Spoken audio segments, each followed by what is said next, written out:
কারো ঘরে যদি অনেকগুলো মেয়ে হয়, তারপরও সে একটা আশা করে কি সন্তানের, ছেলে সন্তানের। যদিও করাটা ঠিক নয়, এই করাটা ঠিক নয়। কেন নয়?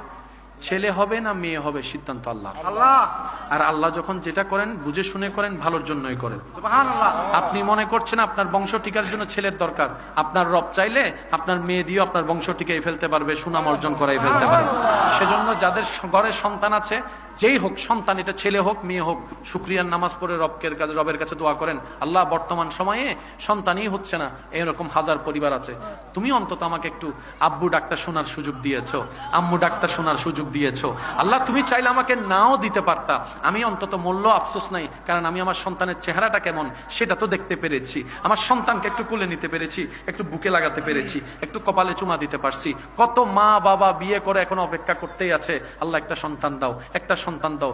যারা এক সময় মানুষ চিন্তা করে মেয়ের দরকার নাই, পুত্র সন্তানের দরকার, যাদের সন্তান হচ্ছে না তাদেরকে একবার জিজ্ঞেস করেন, ওনারা বলবে বাবা ছেলের দরকার না, একটা মেয়ে হলো দেন, আল্লাহ একটা মেয়ে হলো দেন, একটা মেয়ে হলো দেন। আমি মা ডাক্তার শুনতে চাচ্ছি, আমি আব্বু ডাক্তার শুনতে চাচ্ছি, আমি বাবা ডাক্তার শুনতে চাচ্ছি। সেজন্য বুদ্ধিমানরা আল্লাহর ফয়সালায় কখনো নারাজ হয় না। তারা কি বলে জানেন? আমি তো চাইলে কিচ্ছু হবে না, আমি চাইলে দিন কিংবা রাত হবে না, কিন্তু আমার রব যদি চাই রাত দিন হয়ে যেতে পারে, দিন রাত হয়ে যেতে পারে। আমার রব যেটা দিয়েছেন আমার জন্য সেটাই কল্যাণ, আমার রব যেটাই দিয়েছেন সেটাই আমার জন্য উত্তম, আমার রব যেটাই দিয়েছেন সেটাই নিয়ামত। আমি পুত্র কন্যা বুঝি না, আল্লাহ যেটাই দিয়ে খুশি, আমি বান্দা সেটা পেয়ে খুশি। সুবহান।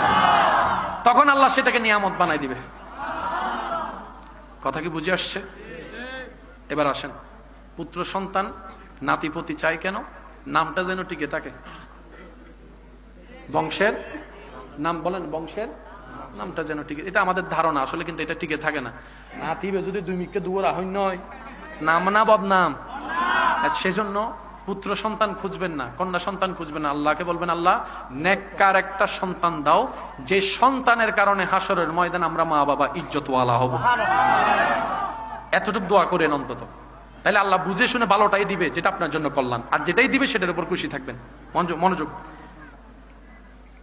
আমরা পরবর্তী প্রজন্মের কাছে নিজের নাম টিকানোর জন্য অনেক কিছুই করি, কিন্তু আপনি একটু চোখ বন্ধ করে আল্লাহর ওলিদের জীবনী দেখেন, ওনাদের বংশধর নাই, কিন্তু নাম এখনো বড় আকারে, নাম, মানুষজনের কোনো অভাব নাই, প্রত্যেক দিন যাচ্ছে আল্লাহর ওলির কাছে।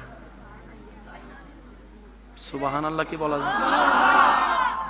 আমরা ডাকলেও মানুষ আসে না, ওখানে নিজের থেকে যায়। কেন? ওনারা আজীবন রবের ইচ্ছাকে ইজ্জত দিয়েছেন। সুবহানাল্লাহ।